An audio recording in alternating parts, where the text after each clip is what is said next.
சரி, சர்வம் சக்திமயம். இப்ப இந்த தலைப்பு எப்பொழுதுமே எனக்குள்ள இருக்கும். ஒரு தலைப்ப பேசணும்னா, ஏன் பேசணும்? இந்த சர்வம் சக்திமயம் தெரிஞ்சுட்டு நீங்க என்ன பண்ண போறீங்க? இப்ப இவ்வளவு நேரம் பேசுனது கூட உங்களுக்கு ஏதோ ஒரு ஆத்மா பொழச்சுக்காதா? அடுத்த கட்டத்துக்கு நம்ம நகரணும்பா. ஐய்யயோ! நான் சாகக்கூடாது, நான் சாகக்கூடாதுன்னு ஒண்ணு தோணுமா? கொஞ்சம் ஒரு அடுத்த கட்டத்துக்கு அது நகர்ந்தாலே வெற்றி தானே! ஒரு ஆத்மா நகர்ந்தா கூட வெற்றி தான். அப்போ இந்த சர்வம் சக்திமயம் என்பது ஏன் பேசணும்? ஏன் இந்த மாரி நமக்கு அந்த வார்த்தை தமிழ்ல இருக்கு. சர்வம் சக்திமயம், சர்வம் சிவமயம், சர்வம் பிரம்மமயம். இந்த வார்த்தைலாம் கேள்விப்பட்டிருக்கீங்களா? சர்வம் பிரம்மமயம், சர்வம் சக்திமயம், சர்வம் சிவமயம். சர்வம் எல்லாம் இறைவன் தான். இதான் அர்த்தம். அத வேற வேற வார்த்தைய போட்டாங்க. சர்வம் பிரம்மமயம். இது எந்த கடவுளுக்கும் பொருந்தாது. பிரம்மான்ற கடவுள சொல்றது இல்ல. இந்த மும்மூர்த்திகளில் ஒருவரான பிரம்மாவை சொல்றது பிரம்மமயம்னு எடுத்துக்காதீங்க. பிரம்மம். பிரம்மா வேறு, மும்மூர்த்திகளில் படைக்கும் தொழிலை செய்யும் பிரம்மா வேறு, பிரம்மம் வேறு. பிரம்மம்னா என்ன அப்டின்னா, இது எல்லாத்துக்கும் முழுமுதற் கடவுள் ஒருத்தர் இருக்காருப்பா, அவருக்கு பிரம்மம். பிரம்மம் என்ற பொருளுக்கு பரபிரம்மம் கூட சொல்லுவாங்க. பிரம்மம்னா என்ன அப்டின்னா, மேலானவர். அர்த்தம் என்ன? மேலானவர். எல்லாவற்றிற்கும் மேலானவர். நீ நினைக்கிற எந்தெந்த சக்திலாம் இருக்கோ, அதுக்கெல்லாம் மேலானவர். இதான் பிரம்மம். இப்ப சர்வம் பிரம்மமயம் சொல்லலாம். கரெக்ட். சரி. அடுத்தது என்ன குடுத்து சர்வம் சரி இது மாரியம்மன் கோயிலு குடுக்கலாம். சர்வம் சக்திமயம். திருவிளையாடல் படத்திலேயே சிவபெருமானும், சக்தியும் சண்டை போட்டுப்பாங்க. பார்த்திருக்கீங்களா? சிவாஜியும், சாவித்திரியும். அப்படி சொன்னா தெரியும் உங்களுக்கு. சிவாஜியும், சாவித்திரியும் சண்டை போட்டுப்பாங்க. அந்த கேரக்டர் யாரு? சிவபெருமானும், பார்வதி தேவியும் சண்டை போட்டுப்பாங்க. ஏன் சண்டை போட்டுப்பாங்க? பார்த்திருக்கீங்களா? அந்த அம்மா வருவாங்க. கைலாயத்துல சிவபெருமான் அப்படியே கோவமா உட்கார்ந்திருப்பாரு. ஏன் கோவமா உட்கார்ந்திருக்காரு? சீனே அப்படி ஆரம்பிக்கும். சிவபெருமானினுடைய அந்த அப்படியே சிவபெருமானே இப்படிதான் இருந்திருப்பாரோன்னு அவர் அப்படியே கம்பீரமா சிவபெருமான் உட்கார்ந்துட்டு இருப்பாரு. இப்ப அந்த அம்மா பாடுவாங்க. திருவாசகம் பாடுவாங்க. சிவபுராணம். நமச்சிவாய வாழ்க, நாதன் தாள் வாழ்க, இமைப்பொழுதும் என் நெஞ்சில் நீங்காதான் தாழ் வாழ்கன்னு எல்லாம் பாடி முடிச்சோனே நாரதர் வருவாரு. நாராயணான்னு வருவாரு. வந்து ஒரு பழத்த குடுத்து, கலகத்த பண்ணி, அந்த 2வது புள்ளைய கோச்சின்னு போக வச்சு, முதல் பிள்ளை வந்து அப்படிங்கும்போது இவரு பழனிக்கு கோச்சிட்டு போயிடுவாரு. அப்ப அம்மா போய் அவர சமாதானம் பண்ணி, ஒவ்வொரு கதையா சொல்லி, அப்ப தருமிக்கும் அந்த சிவபெருமானுக்கும் நடக்கிற கூத்தெல்லாம் ரொம்ப நல்லா இருக்கும் இல்லையா? அதுக்கு பிறகு அந்த பையும் கேட்கும். யாரு? முருகன் கேட்பாரு. அப்பாவுடைய சோதனையெல்லாம் பக்தர்களோடு நிறுத்திக்க கூடாதா? எங்களையும் என்னிடமும் காட்ட வேண்டுமான்னு எனக்கு கோவமா வரும். இல்ல உங்களுக்கெல்லாம் உங்க குடும்பத்துக்கு எப்படி இருக்குது எங்கள பார்த்தா? யாருக்கு? இந்த சிவபெருமானு, பார்வதி, எல்லா சாமிங்களுக்கும் நம்மள பார்த்தா எப்படிங்க இருக்குது? இது கேட்கிறாரு முருகர். அப்பாவினுடைய சோதனைகளை எல்லாம் கேட்டிருக்கீங்களா திருவிளையாடல்ல? பக்தர்களோடு நிறுத்திக் கொள்ளக்கூடாதா? என்னிடமும் காட்ட வேண்டுமான்னு கேட்பாரு. அப்ப பார்வதி தேவி சொல்லுவாங்க, "போ உன் தந்தை என்னையே படாத பாடு படுத்தி விட்டார் ஒரு முறைன்னு" தான் இந்த கதை ஆரம்பிக்கும். தக்ஷன் வந்து அப்பாவ கேட்காம யாகம் பண்ணுவாரு. அப்ப அந்த யாகத்துக்கு அப்பாவ அழைக்க மாட்டார். சிவபெருமான அழைக்க மாட்டார். ஏன்னா, இவரு பொண்ண அவர் அனுமதி இல்லாம கல்யாணம் பண்ணி வச்சுட்டார். மாமனார் மருமகன் சண்டை. Ego clash. அப்ப என்ன பண்றாரு? சிவபெருமானுக்கு கோபம். இது இவர கூப்பிடல. ஆனா விஷ்ணுவும், பிரம்மாவும் போயிடுவாங்க. மும்மூர்த்திகள்ல ஒருத்தர கூப்பிடலையே நீங்க கவலை இல்ல. இவங்க போயிட்டாங்க. இந்திரன் போயிட்டான். தேவாதி தேவர்கள்லாம் போயிட்டாங்க. சரியான கோவத்துல உட்கார்ந்துருக்காரு. அங்கேயும் ஒத்துமை இல்ல. இவ்வளவு பெரிய தலைவர கூப்பிடலையே நம்ம எல்லாம் போலாமான்னு தோணல. அப்ப அகங்காரத்தை அழிக்கிறதுக்கு இப்ப நாடகம் நடக்க போகுது. யார வச்சு? பார்வதி தேவிய வச்சு.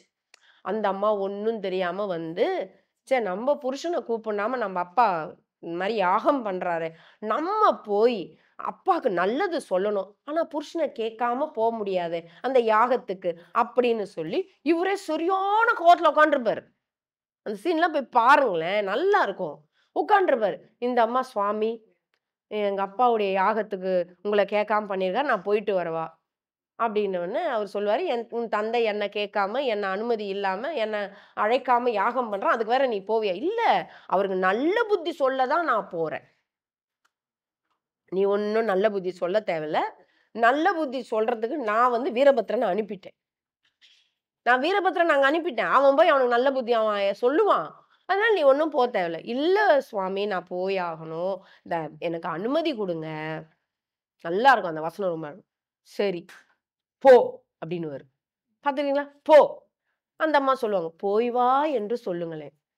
போ. அப்ப அவரு போவாரு.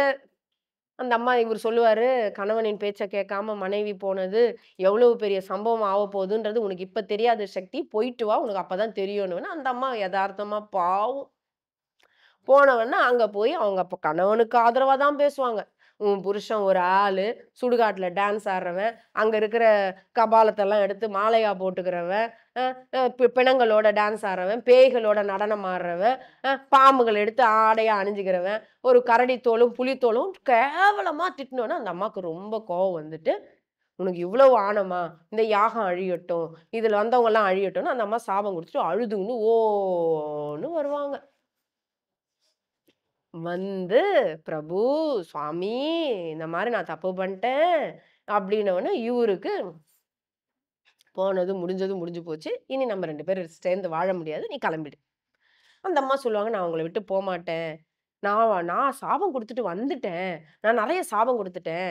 இந்த யாகம் அழிஞ்சிரும்." இப்படி எல்லாம் அந்த அம்மா சொல்றாங்க. சிவபெருமான் கேட்கறதா இல்ல. நான் வேணான்னு சொல்லி நீ போன. அவ்வளோதான் முடிஞ்சிருச்சு. அப்போ இந்த அம்மாரி சமாதானம் பண்ணுவாங்க, சமாதானம் பண்ணுவாங்க. அந்த கோவத்தினுடைய கணவனை பிரிய முடியலன்ற கோவத்தினுடைய உச்சத்துல, சிவமே இது எல்லாம் பாரு சர்வம் சக்திமயம்ன்னுவாங்க. அதுக்கு தான் இப்ப வந்தேன். சர்வம் சக்திமயம். சக்தி இல்லையேல் சிவம் இல்லைன்னுவாங்க. அத நான் சொல்லி விளக்குறேன். சக்தி இல்லையேல் சிவம் இல்லைன்னுவாங்க. அவரு சொல்லுவாரு, நீஹா சர்வம் சிவமயம். சிவம் இல்லையேல் சக்தி இல்லை." அப்படின்னுவாரு. இவர் சொல்றாரு, ஆணுக்கு பெண் அடிமைன்னுவாரு. கேட்டிருக்கீங்களா? அந்த ஆணையும் பெற்று தந்தவள் பெண்மை. அப்படின்னு இந்த அம்மா சொல்ல. ஒரே அங்கேயே சண்டை பாருங்க அப்பவே. நீ இன்றி நான் இல்லை, நான் இன்றி நீ இல்லை. சண்டை முத்தி.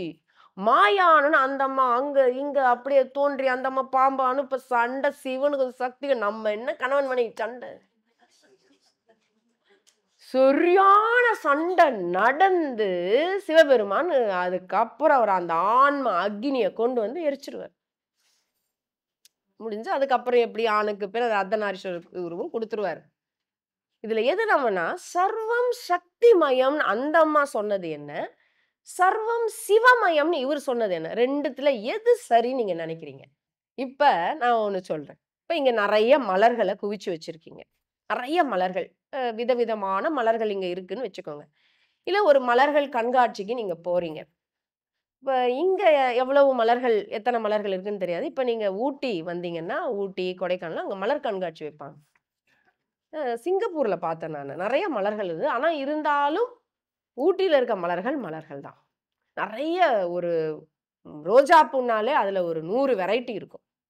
ஒரு தாமரை பூல, இந்த மாரி சாமந்தி பூல, நமக்கு பேர் வராத சில மலர்கள். அதுக்கப்புறம் வாசனையில நெறைய இருக்கு. இப்போ ஒரு மலர்னா, அதனுடைய வடிவம் டிஃபர் ஆகும். அப்புறம் என்ன யாராவது சொல்லுங்களேன்?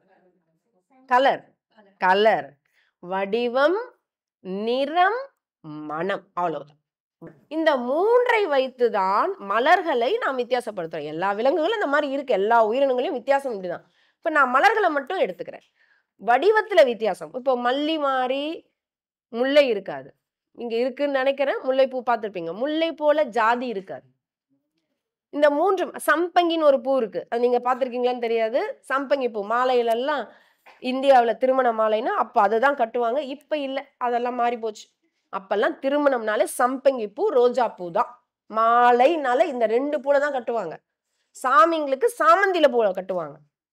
ரோஜால கட்டுவாங்க. ஆனா இப்ப என்னன்னா ஒரு மாலை மட்டும் ரூ. 15,000 கல்யாணத்துக்கு. அப்படியெல்லாம் கட்டுற வந்துருச்சு இப்ப.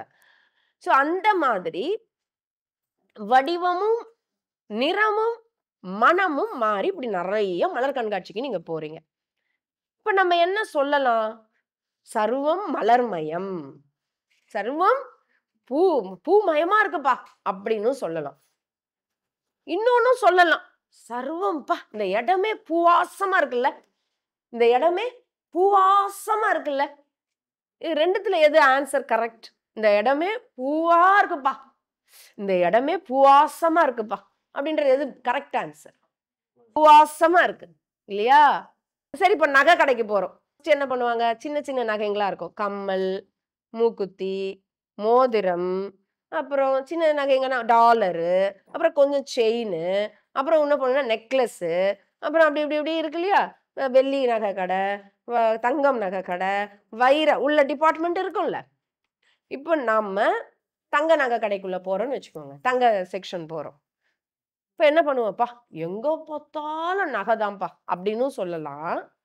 எங்க பார்த்தாலும் தங்கம் தான்ப்பா அப்படின்னும் சொல்லலாம். கொஞ்சம் சொல்லுவேன், "ஓ! எங்க பார்த்தாலும் தங்கமா இருக்கு, எங்க பார்த்தாலும் நகையா இருக்கு." இது 2த்துல 2 ஆன்சர் இஸ் கரெக்ட். 2 ஆன்சரும் கரெக்ட் தான். இப்போ இதுல நீங்க தங்கம்னு சொன்னா சிவம், நகைன்னு சொன்னா சக்தி. இவ்வளவுதாங்க. எங்கும் பூவா இருக்குன்னு சொன்னீங்கன்னா சிவமயம், பூ வாசமா இருக்குன்னு சொன்னா சக்திமயம். இவ்வளவுதான் வித்தியாசம், வேற ஒண்ணும் கிடையாது. இப்ப சிவம் என்பது இருப்பு. சிவம் என்பது என்ன? இருப்பு. Potential power. சக்தி என்பது கைனெட்டிக் பவர். நிலையாற்றல், இயக்க ஆற்றல். இன்னும் சொல்ல போறேன். இயக்குகின்ற ஆற்றல் சிவம், இயங்குகின்ற ஆற்றல் சக்தி. ஒரு இயக்குவது சிவம், இயங்குவது சக்தி. இவ்வளவுதான். இப்ப உள்ள வருது, இப்படி நீங்க ஒவ்வொன்னா பார்த்துட்டே போலாம்.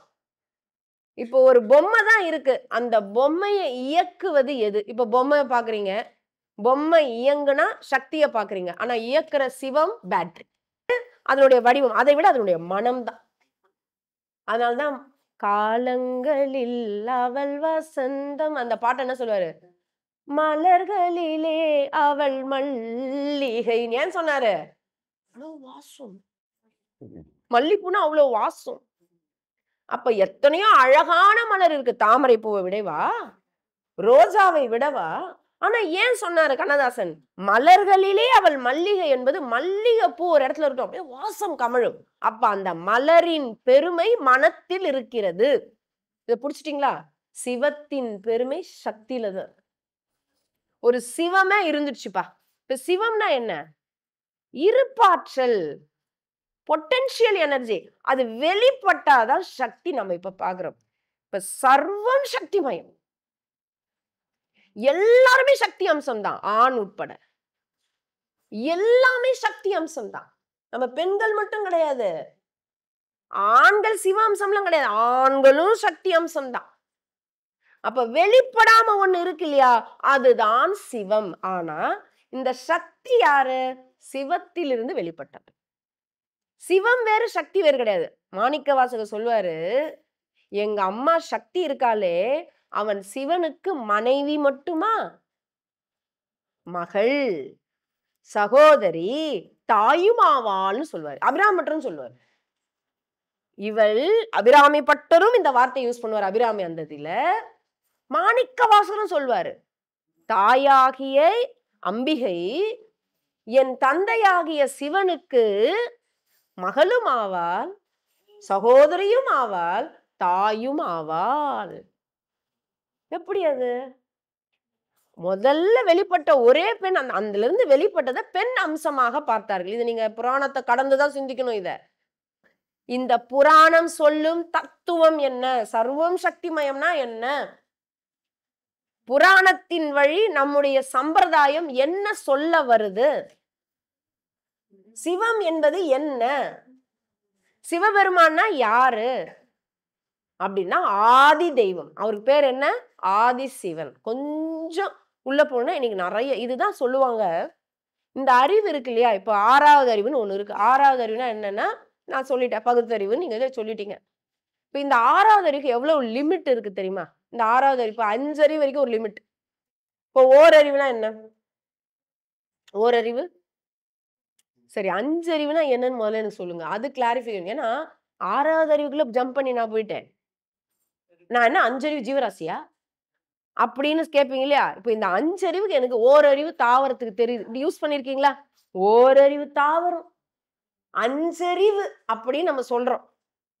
அந்த அஞ்சறிவுனா என்ன, ஓரறிவுனா என்ன? ஃபர்ஸ்ட் ஓரறிவுனா என்ன? தொட்டா தெரியும். தாவரத்துக்கு என்ன தெரியும்? தொட்டா தெரியும். தொடு உணர்வு, பிரஷர், அந்த சென்ஸ் அது இருக்கு. சரி. 2வது அறிவு சுவைத்தல். புழு. புழு 2வது அறிவு ஜீவராசி. அதுக்கு தொட்டாலும் தெரியும், சுவைக்கவும் தெரியும். புழு. 3வது புழுவினுடைய பரிணாமம் யாரு? புழு அப்படி பரிணாமம் அடைஞ்சா யாரு? பூச்சி. பூச்சிக்கு தான் நுகர்ச்சி. ஸ்மெல் பண்ணும். அப்படியே ஸ்மெல் பண்ணிட்டு தேனி எங்க இருக்குன்னு போகும். இந்த எறும்பு பார்த்திருக்கீங்களா? பூச்சி வகையை சார்ந்தது. சர்க்கரையை எங்கேயாவது ஏதாவது சர்க்கரை தண்ணியோ இல்ல ஏதாவது தேனை மட்டும் கொட்டிடுங்க. சர்க்கரையை கொட்டுங்க. நம்ம தெரியாம சர்க்கரை நினைச்சு உப்பை கொட்டுவோம். 6வது அறிவு பெற்றவர். ஆனா என்னைக்காவது நீங்க இன்னைக்கு வரட்டும் இந்த எறும்பு உப்பை கொட்டிட்டு அதுக்கு வெயிட் பண்ணலாம் ஏமாத்தலாம்னு சொன்னா ஒரு எறும்பு வரும் போவாத. அதெல்லாம் உப்பு வெள்ளைன்னு நினைச்சு நீ நம்பாத. எல்லாமே உப்பை கொட்டி வச்சிருக்குங்க. வருங்களா அதுங்க? இனிப்பு வரும். இனிப்புக்கு தான் வரும். கொஞ்சம் நீங்க சக்கரை தண்ணி அப்படி தெளிச்சிட்டு நீங்க செகண்டுக்குள்ள எங்க தான் வருவாங்கன்னே தெரியாது. யார் இன்ஃபர்மேஷன் கொடுப்பாங்கன்னே தெரியாது. யாரு மெசேஜ் பண்ணுவா? யார் அவங்களுக்கு ஃபோன் பண்ணுவானே தெரியாது. குட்டு குட்டு குட்டு குட்டு குட்டுன்னு வந்து அங்க முடிச்சிருவாங்க. இதெல்லாம் வியக்கணும். இதெல்லாம் வியக்கணும். அப்போ எறும்பு 3வது அறிவு பூச்சி வகையை சார்ந்தது. அதுக்குதான் முகர்வு. அப்போ 3 அறிவு இருக்கு. என்ன அறிவு? தொடு உணர்வு, சுவை உணர்வு, நுகர்தல் உணர்வு. ஸ்மெல் பண்ணும். தொடு உணர்வு என்பது அழுத்தம். தொட்டா தெரியும். சுவை உணர்வுனா டேஸ்ட் தெரியும். அதுக்கு நாக்கு, தோல், நாக்கு, மூக்கு. மூக்கு தான் ஸ்மெல் பண்ணும். 4வது அறிவு கண்ணு. கண்ணு பாக்கும். அது எதுன்னா ஊர்வன. பாம்புக்கு காது கிடையாது தெரியுமா? நம்ம நினைச்சிட்டு இருக்கோம் பாம்பு மகுடிக்கு மயங்குது. பாம்புக்கு காதே கிடையாது. கட்செவின்னு சொல்லுவாங்க. பாம்புக்கு இன்னொரு பேர் என்ன தெரியுமா? கட்செவி. கண்ணே செவியாக உடையது. பாம்பு ரெட்டை நாக்குன்னு சொல்லுவாங்கல்ல. இப்படி பண்ணும். அது என்ன தெரியுங்களா? அந்த நாக்குக்கு இடையில ஒரு சின்ன துவாரம் இருக்கும். இந்த நாக்கு இப்படி இருக்குன்னா இந்த இடத்துல துவாரம் இருக்கும். அதுல சென்ஸ் பண்ணும். அது இருக்கிறத சென்ஸ் பண்ணும். அதுக்கு ஒரு அதிர்வு தெரியும். நீங்க மொழி திரைப்படத்துல ரொம்ப அழகா அதை கையாண்டிருப்பாங்க. அந்த கதாநாயகிக்கு காது கேட்காது. பட் அந்த கதாநாயகன் ஒரு இசையமைப்பாளர். அவர் அந்த பெண்ணை விரும்புவாரு. அப்ப சொல்லுவாரு, நீ பெரிய இசையமைப்பாளர், அந்த பொண்ணுக்கு காதே கேட்காது. எப்படிடா குடும்பம் நல்லா இருக்கும்? உன் இசைய தெரியாத ஒருத்தைய போய் கல்யாணம் பண்ணிக்கிறேன்னும் போது, அவர் அன்னைக்குதான் ஒரு புதுசா மியூசிக் போட்டு அதை வாசிச்சு காமிப்பாரு. அந்த பெண் அந்த இசை வாத்திய கருவியின் மீது தன் கையை வைத்திருக்கும். அவ அதை ஃபீல் பண்ணுவா. அத அவ ஃபீல் பண்ணுவா. அந்த கருவியினுடைய அந்த சப்த இதுல இருந்து அவ காது கேட்கலனாலும் ஃபீல் பண்ணி அந்த இசையினுடைய அந்த மகத்துவம் முடிஞ்சு அழுவா. சோ அது மாதிரிதான் இப்ப நம்ம கூட மொழி தெரியாம ஒரு பாட்டு பாடினா கூட நமக்கு மொழியே புரியாது. தேவாரம்லாம் எல்லா வார்த்தைகளும் புரியுதா? பட் அந்த இடத்துல இருந்து பாருங்க, திருவாசகம், தேவாரம் உட்கார்ந்து பாருங்க, தானா கண்ணீர் வரும். இதுதான் நம்ம ஆன்மாவினுடைய அறிவு. அப்படி இந்த பாம்பு அப்படி திறந்து அப்படின்னு பண்ணும். நடுவுல அதை வச்சு சென்ஸ் பண்ணும். சென்ஸ் பண்ணி அங்க அந்த சூழலை புரிஞ்சுக்கும். அந்த காது இல்லாம அதை புரிஞ்சுக்கும். இப்ப சொல்லுவாங்க, தவளை கத்தி தன் வாயால கெடுது, பாம்பு வருது பாருன்னுவாங்க. அதுக்குதான் காது இல்லையே, எப்படி வரும்? சென்ஸ். அங்க ஒரு வைப்ரேஷன் இருக்கு. அந்த வைப்ரேஷனை உணரும். ஓகே, நம்மால ஒருத்தர் நமக்கு சிக்னல் கொடுக்குறாரு, போலாண்டான்னு பிடிக்கும். காது சத்தம் கேட்காது. அந்த வைப்ரேஷன் அதுக்கு உணரும். ஏதோ சம்திங் இங்க இருக்கு. எனக்கு தேவையான உணவுக்கு ஒரு சவுண்ட் கொடுக்குது அப்படின்னு போய் பிடிக்கும். காது கிளியரா கேட்காது. அதாவது சப்தம் கிடையாது. சரி. இதுதான் 4 அறிவு ஊர்வன. 5வது அறிவு என்ன? பறவைகள், விலங்குகள். அவங்களுக்கு என்ன இருக்கும்? தொட்டாலும் தெரியும் தோல், சுவைக்க தெரியும் நாக்கு, முகர தெரியும் மூக்கு இருக்கும், பார்க்கறதுக்கு கண்ணு இருக்கும், கேட்கறதுக்கு காதும் இருக்கும். ஃபுல் 5 அறிவு ஜீவராசிகள். இதுதான் 5 அறிவு. மறக்கவே கூடாது. எது? தொடு உணர்வு, சுவை உணர்வு, முகர்தல் உணர்வு, பார்த்தல் உணர்வு, கேட்டல் உணர்வு. அதுக்கு 5 கருவிகள் நம்ம கிட்ட இருக்கு. அதுதான் ஞானேந்திரியங்கள்னு சொல்லுவாங்க. இதெல்லாம் நம்ம உடம்புல இவ்வளவு விஷயத்தை இறைவன் அனுப்பியிருக்காரு. இதுதான் தத்துவங்கள்னு சொல்லுவாங்க. நம்ம உடம்புல இவ்வளவு தத்துவம் இருக்கு. சும்மா இறைவன் அப்படி போட்டு நம்மள அனுப்பில்ல. நான் 5 தத்துவம் நம்ம உடம்புல பாருங்க. ஞானேந்திரியங்கள்னு இதுக்கு பேரு. தோல், நாக்கு, மூக்கு, கண், செவி. இது ஞானேந்திரியங்கள். இந்த 5 வச்சுதான் நம்ம எல்லாம் கேதர் பண்றோம். இது எதுல இருந்து கேதர் பண்றோம் தெரியுமா? பஞ்சபூதங்கள். இந்த பஞ்சபூதங்கள் என்ன? யார் சொல்லுங்களேன்? பஞ்சபூதங்கள் என்ன? நிலம், நீர், நெருப்பு, காற்று, ஆகாயம் அல்லது விண். பிருத்திவி, அப்பு, தேயு, வாயு, ஆகாஷ் வடமொழியில. இந்த 5 பூதங்கள்ல இருந்து தான் நாம எல்லாத்தையும் பெறுகிறோம். பிருத்திவினா நிலம். நிலத்திலிருந்து நாம் பெறுவதுதான் மனம், மண் வாசனைன்னுவாங்க. மறக்க கூடாது. இதெல்லாம் ஒரு நல்ல அறிவு. நிலத்திலிருந்து நாம் பெறுவது மண் வாசனை. நீரிலிருந்து பெறுவது சுவை. நெருப்பிலிருந்து பெறுவது கெஸ். நெருப்பிலிருந்து எதை பெறுவோம்னு நினைக்கிறீங்க? 5 புலன்கள்ல பார்வை, வெளிச்சம். பார்ப்போம். வெளிச்சம் இருந்தாதான் பார்ப்போம். அதற்கு பிறகு காற்று. 2 கருத்து இருக்கு. ஆனால் எங்கள் குரு சொல்வது ஒளி. சோ காற்றிலிருந்து, காற்று இல்லாத வேக்யூம் பண்ணிட்டீங்கன்னா அங்க ஒளி கடத்த முடியாது. சோ காற்றிலிருந்து தான் ஒளி பெறுகிறோம். விண்ணிலிருந்து, ஆகாயத்திலிருந்து பெறுவதுதான் அழுத்தம். இப்ப எத்தனை விஷயம் சொல்லியிருக்கோம் சொல்லுங்க? 5 உணர்வுகள், 5 இந்திரியங்கள், 5 பூதங்கள். நிலம், நீர், நெருப்பு, காற்று, விண் என்கிற 5 பூதங்கள். தோல், நாக்கு, மூக்கு, கண், செவி என்கிற 5 இந்திரியங்கள், ஞானேந்திரியங்கள்.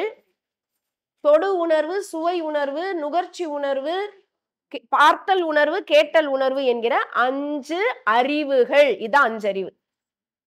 சரி, இது முடிஞ்சிருச்சு. 5 பூதத்தை தவிர கொஞ்சம் திங்க் பண்ணுங்க.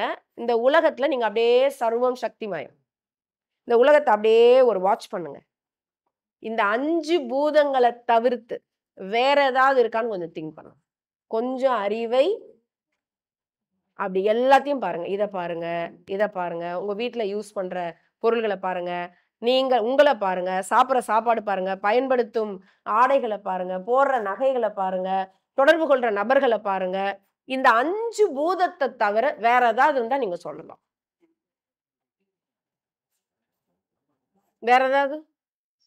நகை 5 பூதத்துல அடக்குமா? மண்ணுக்குள்ள இருந்தா நகை கிடைக்குது. மண்ணினுடைய பக்குவ நிலை தான் வெள்ளி, தங்கம், அலுமினியம், இரும்பு, எஃகு, நிக்கல் எக்ஸெட்ரா எக்ஸெட்ரா எந்த உலோகமா இருக்கட்டும். நீங்க எந்த பொருளாக இருந்தாலும் விஞ்ஞானிகள் சொல்வது அணுக்களின் கூட்டு. அந்த அணுக்கள் எதுவா இருக்குன்னா பஞ்சபூதங்களா இருக்கு. நீங்க கிளாக்ஸ் டேபிள்ஸ்னு ஒரு அட்டவணை பார்த்திருக்கீங்களா? சயின்ஸ் படிச்சிருக்கீங்களா? சயின்ஸ் படிச்சவங்க இங்க இருக்கீங்களா? அதுல ஒரு டேபிள்ஸ் இருக்கும் பாத்தீங்களா? ஃபர்ஸ்ட் ஹைட்ரஜன், ஹீலியம் அப்படின்னு ஆரம்பிக்குதா? காத்துல இருந்து வரும். ஆகாயம் தான் விண்ணு. அப்படி அப்படியே ஆரம்பிக்கும். காத்துல இருந்து வரும். ஆக்சிஜன் வந்தா நெருப்பு அப்படி வரும். அதுக்கப்புறம் நெருப்புல இருந்து இன்னும் கொஞ்சம் நீர் வரும். ஹைட்ரோக்ளோ, இந்த புரோமின், அயோடின் அப்படின்னு அந்த நீர்நிலைகள்ல இருக்கிறது வரும். அப்புறம் தான் தனிமங்கள் வரும். நீங்க அந்த டேபிள்ஸ் பாருங்க. இவ்வளவுதான். இதெல்லாம் போட்டு போட்டு கலவை. அதனாலதான் பாரதி பாடினாரு, எத்தனை கோடி. பாரதியினுடைய பாட்டுல எல்லாம் அவ்வளவு சயின்ஸ் இருக்கும். அப்படி பாடுறாரு பாரதி. அப்படி உலகத்தை பாக்குறாரு. என்ன இன்பம் யா. பட்டினி சாப்பாடு 4 நாளா கிடையாது. ஆனா பாடுறாரு. 4 நாளா பட்டினி. போட்டுக்க நல்ல ட்ரெஸ் கிடையாது.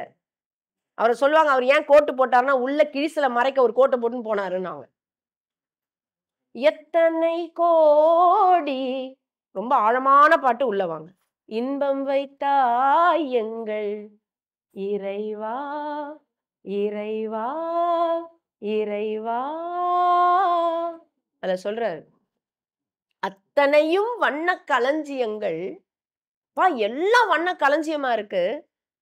ஆக பல நல் அழகுகள் சமைத்தாய். எவ்வளோ விஷயம். அருவி கொட்டுது. இங்க இப்ப நான் மலேசியாவே பாக்குறேன். என்ன அழகா இருக்கியா உங்க பூமி. எங்க பார்த்தாலும் மலை வளம். எங்க பார்த்தாலும் நல்ல மலர்கள். நல்ல செடிகள், நல்ல கொடிகள், நல்ல காய்கறி, நல்ல பழம், நல்லா இருக்கும் உங்க ஊர். உண்மையா சொல்றேன். வளமான ஊர். நல்ல மலை வளம் இருக்கு, கடல் வளம் இருக்கு, நீர் வளம் இருக்கு உங்ககிட்ட. எத பார்த்தாலும் அழகுதான். ஆக பல நல் அழகுகள் சமைத்தாய், அத்தனையும் வண்ண களஞ்சியங்கள். என்ன சொல்றாரு? சித்தினை அசித்துடன் இணைத்தாய். நல்லா வாங்க. ரொம்ப ஜீனியஸ் பெர்சனா இருந்தா, பெரிய ஒரு அப்படி ஒரு ஓப்பன் ஆயிடும் உங்களுக்கு. இதுவரைக்கும் எவ்ளோ கேள்வி கேட்டது. இதான்யா நான் தேடிட்டு இருந்ததுன்னு கிடைக்கும். சித்தினை அசித்துடன் இணைத்தாய். பாரதி முடிச்சிட்டான். பிரபஞ்ச ரகசியத்தையே, பிரணவ ரகசியத்தையே உங்களுக்கு கதையில வரும். பிரம்மா போவாரு, முருகப்பெருமான கண்டுக்காம போவாரு, முருகப்பெருமான் கும்பிடுவாரு, பிரம்மா கும்பிடாம போயிடுவாரு. வரும்போது பிரம்மா கூப்பிட்டு முருகன் கேட்பாரு, இந்த உலகத்தை நீ எப்படி படைக்கிறாய்? பிரம்மா சொல்லுவாரு, வேதங்களை கொண்டு படைக்கிறேன். முருகன், இந்த உலகை, இந்த உயிர்களை நீ எப்படி படைத்தாய்ன்னு கேட்கிறாரு. இன்னைக்கு பிரணவ ரகசியம், பிரம்ம ரகசியம் விழிப்புற்ற ஆத்மாக்களுக்கு கிடைக்கும். அப்ப பிரம்மா என்ன சொல்லி இருக்கணும்னா, நான் எங்க படைக்கிறேன், எல்லாம் அவன் செயல்னு சொல்லணும். ஆனா அவர் என்ன சொல்றாரு? வேதத்தை கொண்டு படைக்கிறேன்னு கர்வமா சொல்றாரு. அப்படி சொல்லக்கூடாது. அங்க முன்னாடி நம்ம ஒருத்தவங்களை நிறுத்தணும். இவங்களால இது நடக்குது, என்னால நடக்குது அப்படின்னா ஒரு அடி விழும் இல்ல. அங்க முன்னாடி ஒருத்தரை நிறுத்தணும். அவங்களால நடக்குது. அப்போ சிவபெருமானாகிய தன் தந்தையின் பெயரை பிரம்மா சொல்லி இருக்கணும். அதுதான் உண்மை. முழுமுதற் கடவுள் அவர்தான். இப்படிதானே நம்ம வரைக்கிறோம். அப்ப இறைவனின் அருளால் நான் படைக்கிறேன்னு சொல்லாம வேதத்தை கொண்டு படைக்கிறேன்னு புஷ்டர். அப்படியா? வேதத்தில் எதை கொண்டு படைக்கிறாய் அப்படின்னு கேட்பாரு. பிரணவத்தை கொண்டு படைக்கிறேன். பிரணவத்தின் பொருள் தெரியுமா அப்படின்னு வரும். இதுதான் சர்வம் சக்தி மயம். பிரணவத்தின் பொருள் தெரியுமான்னு வரும். முழின்னு முழிப்பாரு. ஓங்கி ஒரு கொட்டு கொட்டி கொண்டு போய் ஜெயில அடைச்சிட்டாருன்னு கதை. அப்பா கேட்பாரு, சிவபெருமான், இங்கெல்லாம் முருகப்பெருமானுடைய கதை தெரிஞ்சிருக்கணும். 6 படை வீட்டுல 1 படை வீடு இந்த ரகசியம் அடங்கியது. யார் சொல்லுங்க பார்க்கலாம். சூப்பர். சுவாமிமலை. முருகப்பெருமானுக்கு இன்னொரு பேர் என்ன? தந்தைக்கு பிரணவத்தின் பொருளுரைத்து தகப்பன் சுவாமி என பெயர் பெற்ற முருகா, விண்ணுக்கும் மண்ணுக்கும் சுவாமி என வந்த என் சுவாமிக்கும் நாதனே சுவாமிநாதான் ஒரு பாட்டு வரும். அப்படி சுவாமிநாதனாக இப்ப வரப்போறாரு. என்ன பண்றாரு? பிரணவ பொருளை உனக்கு தெரியுமான்னு முருகருக்கு பார்த்து சிவபெருமான் கேட்பாரு. சிவனும் முருகனும் வேற கிடையாது. 2 பேரும் ஒண்ணுதான். 2 பேரும் ஒண்ணுதான். அவர் 5 முகத்துல இருந்து 6வது முகத்தை கொண்டு வந்தது 2 இடத்துல இல்லையா? அப்படி தட்சிணாமூர்த்தியாக இருந்து சனத்குமாரர்களுக்கு வேதத்தை உபதேசித்த போது, பிரம்ம ரகசியத்தை உணர்த்திய போது 6 முகம் வெளிப்பட்டது. அடுத்து முருகப்பெருமானை உற்பத்தி செய்த போது 6 முகம் வெளிப்பட்டது. சரியா? அப்ப அந்த 6 முகம் என்ன முகம்? 6வது முகம் தான் அதோ முகம். அந்த 6 முகம் என்னன்னு யாருக்கும் தெரியுமா? சிவபெருமானின் 6 முகம். ஈசானம், தத்புருஷம், அகோரம், சதயோஜாதம், வாமதேவம். 5 முகம். 6வது முகம் அதோ முகம். 6 முகங்கள். 6வது முகம் 2 முறைதான் சிவபெருமானுக்கு வெளிப்பட்டு இருக்கிறது. அப்போ முருகப்பெருமான் எவ்வளவு பெரிய தெய்வம். அதனால்தான் இவனுக்கு அவர் சொல்லுவார், அப்பா கிட்ட சண்டை போடும்போது, உங்க மந்திரம் நமச்சிவாய் 5 எழுத்து, என் மந்திரம் சரவணபவ 6 எழுத்துன்னு அர்த்தம் இருக்கு. அப்படி சிவபெருமான் உட்கார்ந்து கேட்பார். நிறைய முருக பக்தர்கள் நினைக்கிறேன் ஒரே குஷியா வரீங்க. அப்ப சிவபெருமான் கேட்பாரு, உனக்கு தெரியுமா? நீ அவனை அரெஸ்ட் பண்ணணும்னா உனக்கு தெரியுமா அப்படின்னு கேட்கும்போது முருகன் சொல்றாரு, எனக்கு தெரியும். ஏன்? அங்க இருந்தா நான் வந்தேன். உனக்கு தெரியும், எனக்கு தெரியாத? அப்ப சொல்லுன்னு கேட்கும்போது அழகா சொல்லுவாரு முருகன், சொல்பவன் குரு, கேட்பவன் சீடன். நீ சீடனுக்குரிய ஆசனத்தில் இருந்து கேட்டால் யாம் சொல்லுவோன்னு இப்படி உட்காந்து கேட்டார். ஆக்சுவலா அந்த சீடன் நம்ம போஸ்டர் மாத்திராங்க. இப்படி உட்காந்து சொன்னாரு, மடிமேல உட்காந்து அப்படிலாம் சொல்லல. இவர் இப்படி உட்கார்ந்தாரு. அவர் முட்டி போட்டுட்டு இப்படி உட்காந்து எப்படி சீடன் கேட்கணுமோ அப்படிதான் கேட்டார். அதனாலதான் அந்த பாட்டுல என்ன சொல்லுவாங்க? பிரணவ ரகசியத்தினுடைய பொருள் உரைத்த யாருக்கு? விண்ணுக்கும் மண்ணுக்கும் சுவாமி என வந்த என் சுவாமிக்கும் நாதனே சுவாமிநாதா சொல்ல சொல்ல இனிக்குதடா அப்படின்னு அந்த பாட்டு ஆரம்பிக்கும். சரி, இந்த ரகசியத்தை, அந்த பிரணவ ரகசியத்தை பாரதி இந்த பாட்டுல வைக்கிறாரு. சித்தினை அசித்துடன் இணைத்தாய், இதான் ரகசியம்.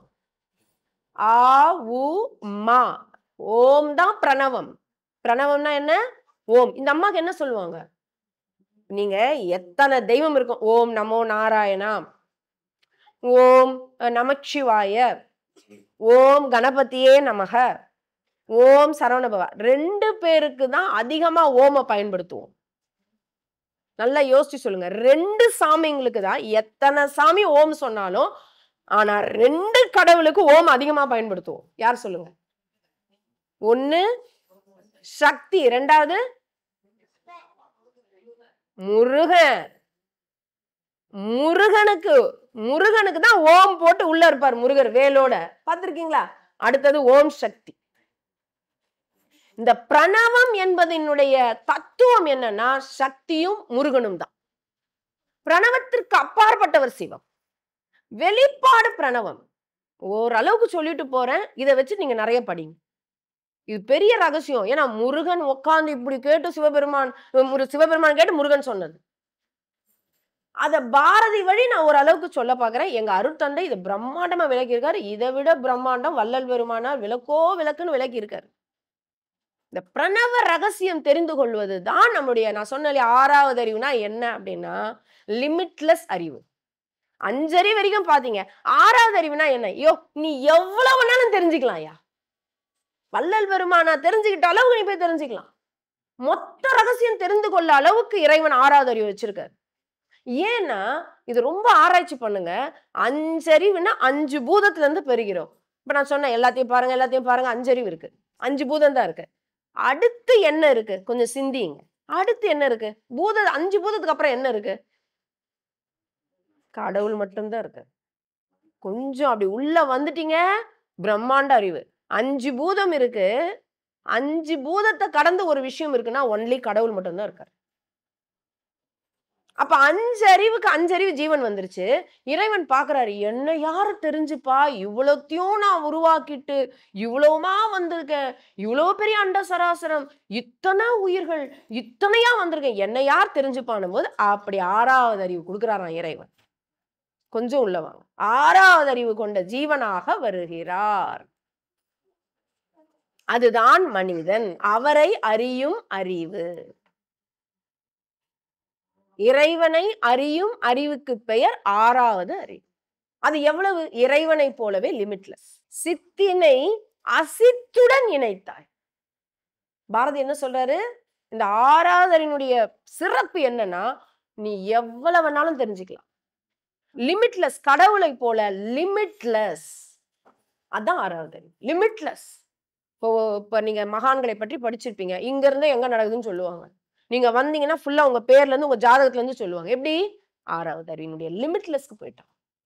சோ அந்த பொண்ணு என்னெல்லாம் அனுபவிப்பா, எவ்வளவு சக்தி அவளுக்குள்ள வரும்ன்றத காமிப்பாங்க. சோ அதான் லிமிட்லெஸ் பவர், 6 சென்ஸ். சோ நம்மளுடைய அறிவுக்கும் மூளைக்கும் அவ்வளவு ஆற்றல் இருக்கு. வேற எந்த ஜீவராசிக்கும் கிடையாது. அப்ப பாரதி சொல்ற அந்த பிரணவ ரகசியத்தை நீங்கள் சர்வம் சக்திமயம், என் அறிவு பூர்த்தி ஆயிடுச்சு, நான் வந்த வேலையை முடிச்சுட்டேன், எனக்கு 6வது அறிவு கொடுத்து ஒரு முதலீடு போட்டு இறைவன் அனுப்புறாரு, மத்த ஜீவராசி மாதிரி என்னை பிறக்க வைக்கல, அரிது அரிது மாண்டராய் பிறத்தல் அரிதுன்னு சொல்ற அளவுக்கு நான் அரிதான பிறவி எடுத்து வந்திருக்கேன், எனக்கு அதை பத்தி ஒன்னும் தெரியல, நான் கேட்டு தாய் தந்தை படைத்தாரா இல்ல என் பிள்ளை என கேட்டு பிறந்தானா, ஏதோ வந்து பிறந்தன்னு வாழ்ந்துட்டு இருக்கேன், பட் உன்னுடைய பிறவி மிக அரிதான, அதை புரிஞ்சுக்கிறவங்க வள்ளல் பெருமானார் போன்ற உத்தம ஆத்மா. அப்ப அந்த அரிதான மானிட பிறவியினுடைய வேலை என்ன? காரணம் என்னன்னா, சர்வம் சக்திமயம்னு சொன்னாலும் சரி, சர்வம் சிவமயம் என்று உணர்ந்தாலும் சரி, சர்வம் பிரம்மமயம் என்று உணர்வதுதான் உங்களுடைய 6வது அறிவினுடைய உச்சம். இந்த நேரத்துல இதுதான் நான் நிறைவு செய்யிருக்கேன். இதுதான் 6வது அறிவினுடைய உச்சம். நீங்க வந்த வேலையை முடிச்சுட்டு, நான் முடிச்சிட்டேன்ப்பா, நான் வந்த வேலையை முடிச்சிட்டேன்ப்பா, நீ வந்து திரும்ப புனரபி ஜனனம் புனரபி மரணம், திரும்ப வா அப்படின்றத நான் முடிக்கணும்னா எல்லாமே கடவுள் அப்படின்னு தெரிஞ்சு சேவை செய்யணும். உயிருள் யாம் எம்முள் உயிர் இவை உணர்ந்தே உயிர் நலம் பரவுக என்று உரைத்தமை சிவமே. இதை அறியணும்னா பிரணவ ரகசியம் நமக்கு தெரியணும். அந்த பிரணவம் என்ன பாரதி சொல்றார், சித்தினை அசித்துடன் இணைத்தாய். ரெண்டே விஷயம் முடிச்சிட்டார். ஆ ஊ மா. 8 2 அறியாதார்ன்பாங்க சித்தர்கள். 8ன்னா ஆ அறிவு, 2ன்னா ஊ தமிழ் சொற்கள்ல தமிழ் எழுத்துக்கள்ல 1 2ல ஊ எழுதுனா 8 2 ஆ எழுதுனா 8. அந்த அறிவு என்கிற சொல்லுக்கு முதல்ல ஆ எடுப்பாங்க. உயிர் என்ற சொல்லுக்கு ஊ எடுப்பாங்க. அறிவுன்னா சிவம், உயிர்னா சக்தி. இவ்வளவுதான். 8 2.